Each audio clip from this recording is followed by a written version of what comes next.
On today's video, you're planning a migration, you're ready to leave, something happened in your kingdom, you want fresh air, but you don't know what to do.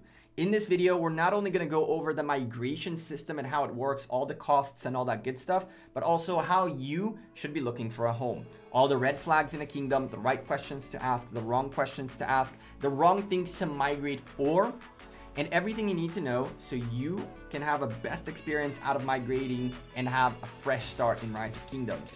If you're looking for a kingdom, this video is for you. Sit back, drop a like on the video.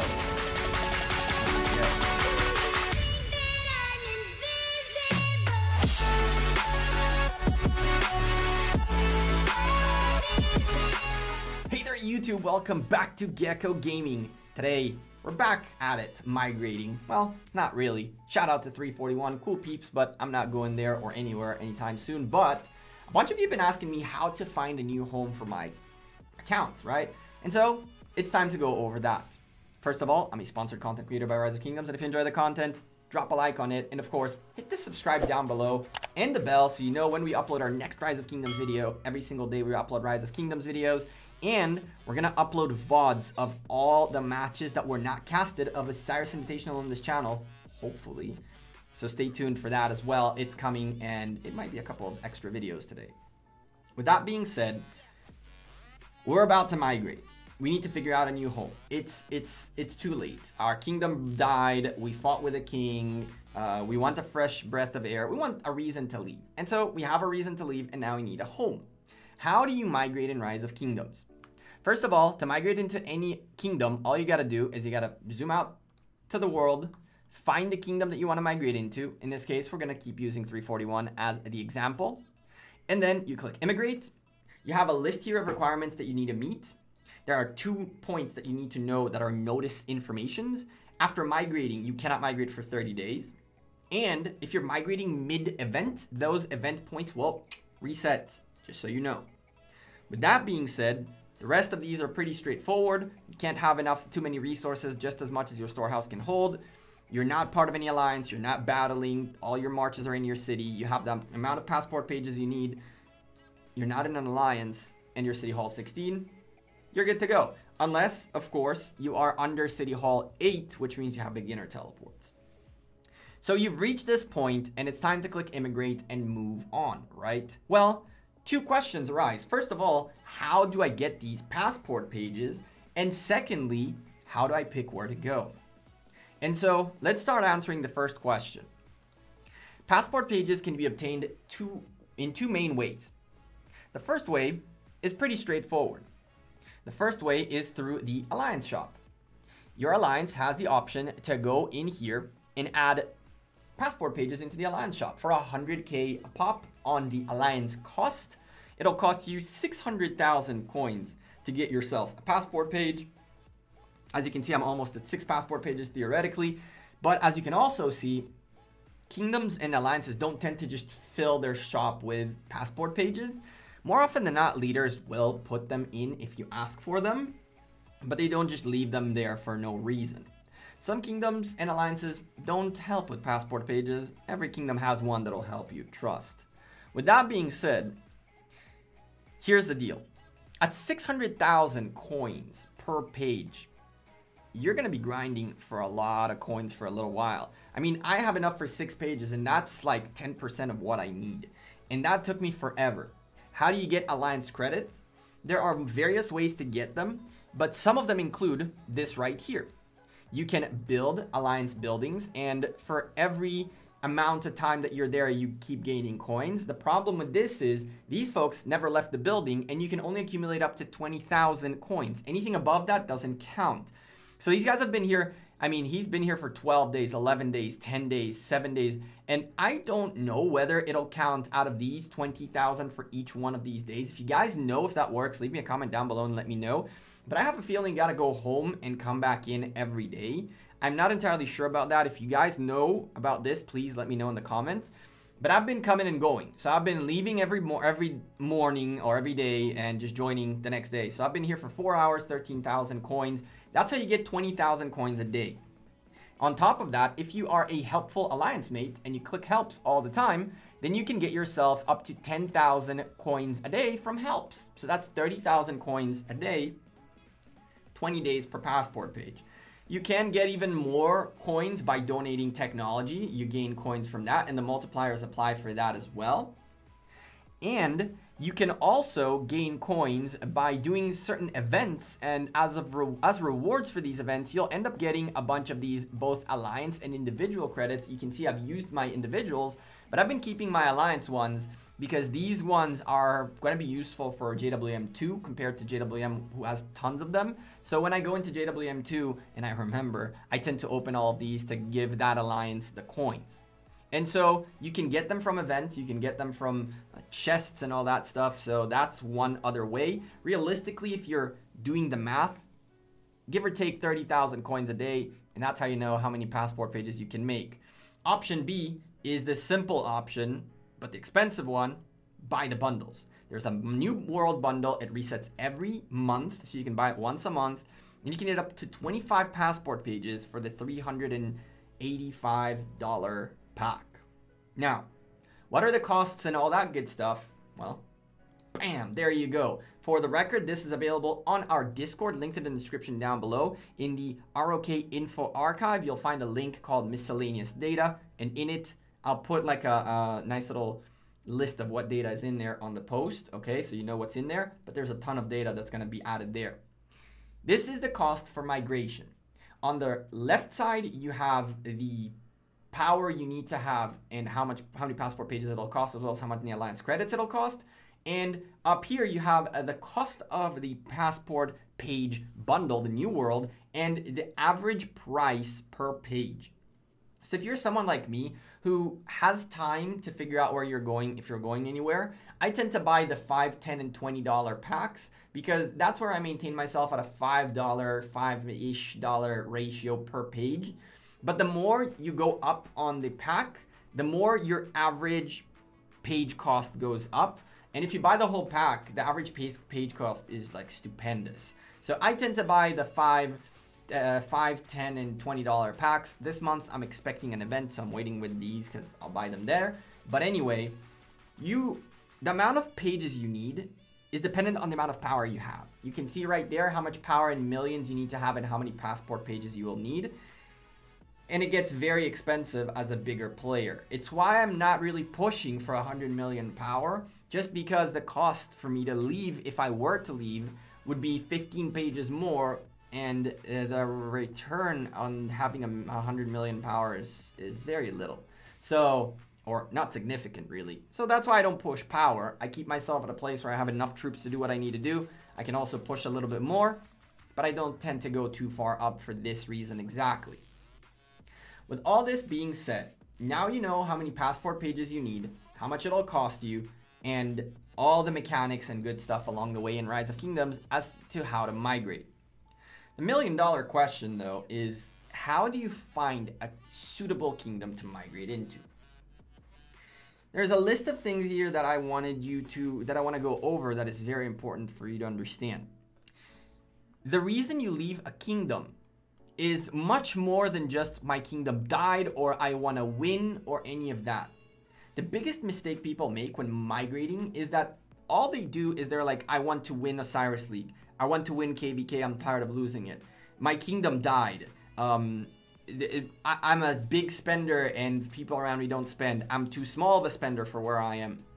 You need to understand that when you're changing kingdoms, you're changing everything. It's not just the one thing why you want to migrate to. You're changing the people that surround you. You're changing the politics around you. You're changing the rules of the game in the specific kingdom. You're changing everything. Everything about your gameplay is going to change when you migrate. So to say I'm migrating to win KVK is very narrow-minded in the sense of you're thinking only about that, but maybe you'll win KVK next KVK, but the people around you suck. The rules around you oppress you. You're required to spend money to stay in the alliance or whatever the heck not. And your overall experience goes down because you were so hyper-focused on the one thing that you didn't pay attention to the rest of them. My number one advice to you is migrate to a kingdom where you know someone in it. Don't migrate to a kingdom where you're like, oh, I'm brand new. Get to know people that you're playing with, players in your kingdom. Someone must have migrated at some point. You must have some sort of connection with someone from another kingdom. That's how you start. You start by building these connections with people, and then when the time comes to migrate, you get to know people in the kingdom from the person you knew. If you don't know anyone, okay, and you still want to migrate, that's completely fine. What I suggest doing then is create a farm account. Talk to the leader who you're talking to, the recruiter, whoever it is. Explain to them that way before you even consider migrating, you'd like to stay within the alliance you'd be designated to with your main, with a farm, for a few days to get the feel of the alliance, of the people, of the environment.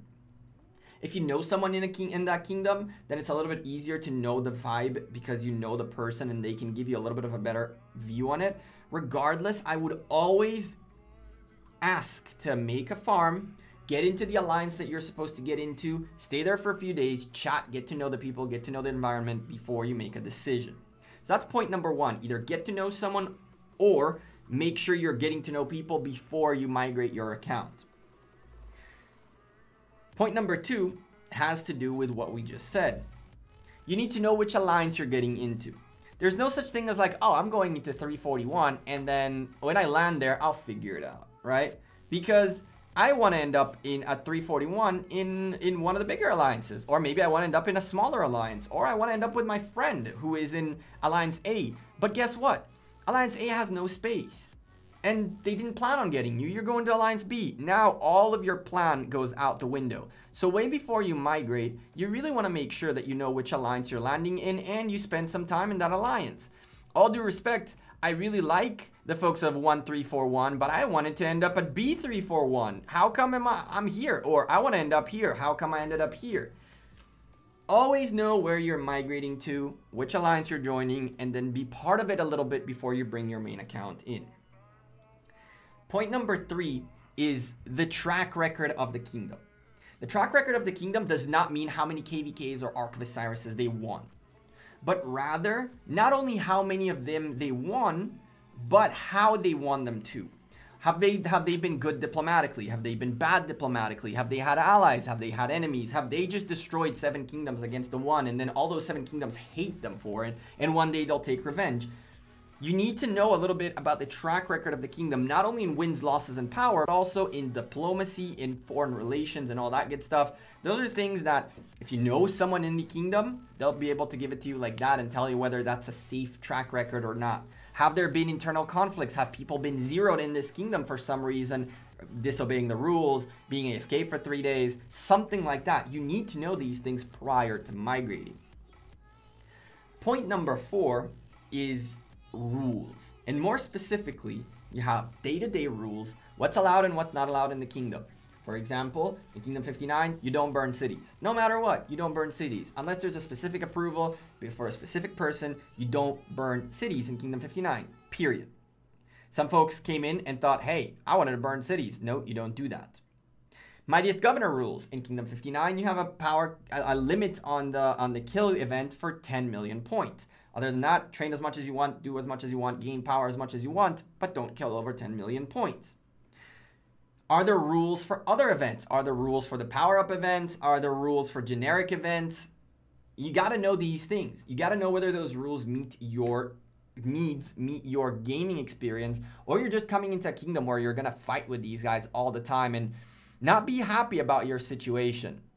That's definitely not where you want to be. Get to know the rule, understand that you can meet those rules, because or else it'll only give you trouble. Point number 5 is times. You need to understand that this is a global game, but nobody guarantees that your time zone will be catered for. There are many kingdoms where the kingdom buff is on NA time, very deep NA time, where EU or Asia have a very tough time enjoying it. There are other kingdoms where buffs are in very early EU time, late-ish Asian time, which is terrible for NA. There are kingdoms where they do events like Shadow Legion, Karok bosses in times that are not necessarily your time zone. There's no point in joining a kingdom to win KVK or to go to Osiris playoffs if you never see the events, if you never see buffs, if you never see people online. You need to understand the time zone of your kingdom and make sure that your alliance also meets that time zone. And it's one that meets your requirements. So, the 5 points we went over.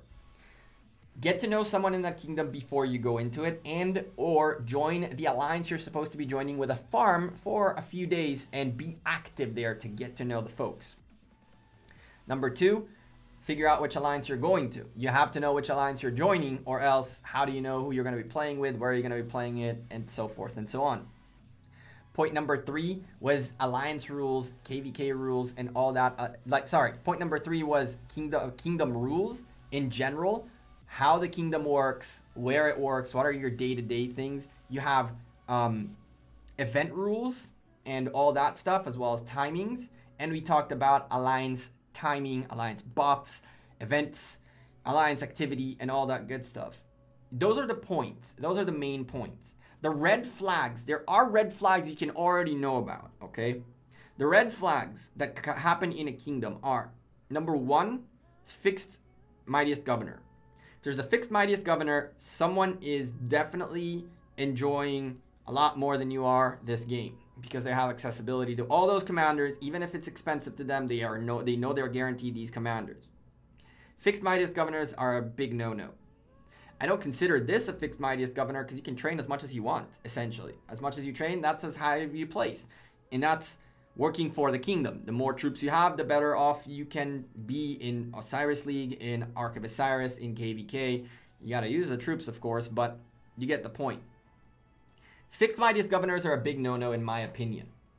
Even if they promise to you a slot within the fix, careful, because that slot can change literally by the next person that migrates. That's better than you, bigger than you, spends more than you, so forth and so on. Second red flag is folks getting zeroed for disobeying the rules. Zeroing someone for disobeying the rules is like a last resort kind of thing. You should really get to a point where the kingdom gave that person 101 chances and told them 1,000,000 times that what they're doing is wrong, and that person still refused to do it and still refused to migrate. That's when you zero them. That I can understand.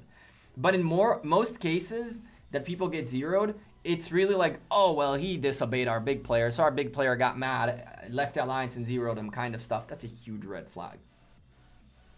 Number 3, a big red flag in a kingdom is when the leading alliance or the king alliance has only the top power players as R4s.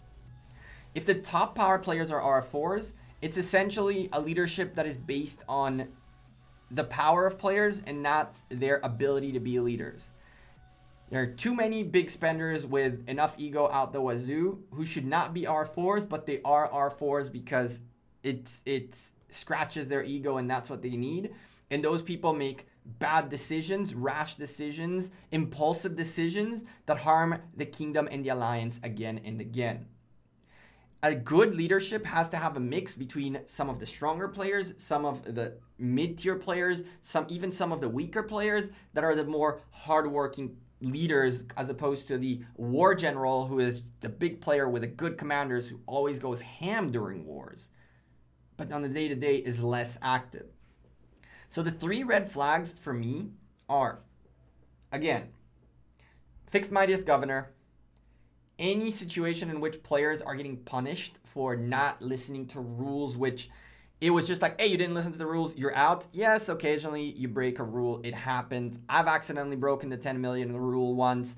I know a few folks who did that by mistake. I know a few folks who did it also intentionally. But this is not a reason to send someone to death row, you know? You can kick them out of the alliance for a few days. You can send them to a sub-alliance to win them their respect back and whatnot. But zeroing a player is really like an ultimate thing to do. The third big flag is red flag is alliance leadership is all the top players. That means the leadership is straight up all about ego and scratching each other's ego rather than really having leadership. Of course, there are extenuating circumstances in which that point is invalid, right? Because the top power players are also great leaders. There are tons of top power players who are great leaders. Absolutely a lot of them. I would say there are even more big power players who are good leaders than big power players that are not good leaders in leadership positions. However, when you see that power is what gets you up there, it's a little bit of a red flag, because there are plenty of grinders and plenty of very heartful players who do a great job as leaders who don't necessarily have 150 million power. What do you guys think? How did you find your home kingdom? Let me know in the comments down below. Before we finish though, if you're looking for a home, there are posts everywhere. Facebook group. My Discord has a migration ads page. It has a jumpers page too, in case you guys want to go check out that. You can find yourself a jumper group or a new kingdom. There are folks advertising migration all over the place. Get yourself a list, start bringing it down, use the red flags, use the tips and tricks that I gave you, ask the right questions, ask what are the rules, ask what's Mightiest Governor like, ask what's the day-to-day like, ask the time zones, where they're from, what languages are spoken in the alliance, and from there, find yourself a new home. I'm sure you'll get it, and you'll find a great home. But remember that staying narrow-minded towards the one goal that you want to win is not how you find a new home. You're gonna have to be there every day with all these players coexisting in the game, and trust me when I tell you, you better lose every KVK than win one in an alliance you can't stand, with friends you can't stand, completely isolated, not getting buffs, not getting Mightiest Governor, just a messed up time altogether. I'll see you guys sooner rather than later. Enjoy the rest of the week. I hope this video was helpful for you, enough for you to drop a like on it before you leave. Take care and have a good one. Peace.